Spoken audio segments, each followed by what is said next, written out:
Let's say you've done some local treks, like those amazing hill forts in the Western Ghats, or even the Himalayan ones before, or you are a marathon runner and you'd like to spend hours in the gym, or heck, you've never seen the face of outdoors and you want to summit Stok Kangri, you should be concerned regardless. Stok, although a non-technical trek, but it still doesn't care for experience or look at your gym hours. Sorry Darwin, but this isn't the survival of the fittest, physically at least. The fight is entirely mental. Of course, I would recommend a 6-month long preparation before you head to Stok Kangri. 20,190 feet and 40 kilometers on foot will need stamina. At least 15 to 20 day-long treks, cardio exercises, lunges, skipping, anything that can build your lower body so that you're capable of taking that next step in the minus temperatures. Frigid wind in your face right when you think you can't. Being an entirely non-technical trek, it doesn't require you to stretch up steep rock paths, but long hikes through vast rocky beds, until the day of the summit where you're expected to trek all night long to see the first light of the day after crossing a glacier and shoulder of the Stok Kangri peak.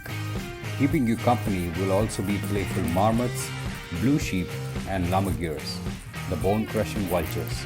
And if you're fortunate, you may even spot paw prints of the ghost cat, the snow leopard.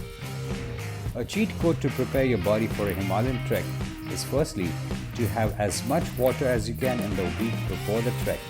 Accustom your body to consuming large amounts of water as it will be your major source of oxygen in higher altitude. Secondly, avoid sleeping in the day because number 1, the body takes in less oxygen while sleeping, so you're ridding yourself of time that could be spent in taking oxygen. And number 2, you're breaking your momentum. The body needs constant movement. Acclimatization is just as important. On your first 2 days of rest and lay, instead of sightseeing in a car, walk to your places of interest.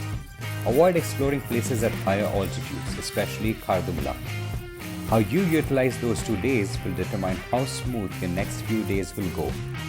Now, say that you've kept all these precautions in mind. Summiting Stok Kangri will still entirely depend on your mental strength. Bad weather, tricky terrain, unbearable temperatures. Possible health issues are factors that cannot be controlled.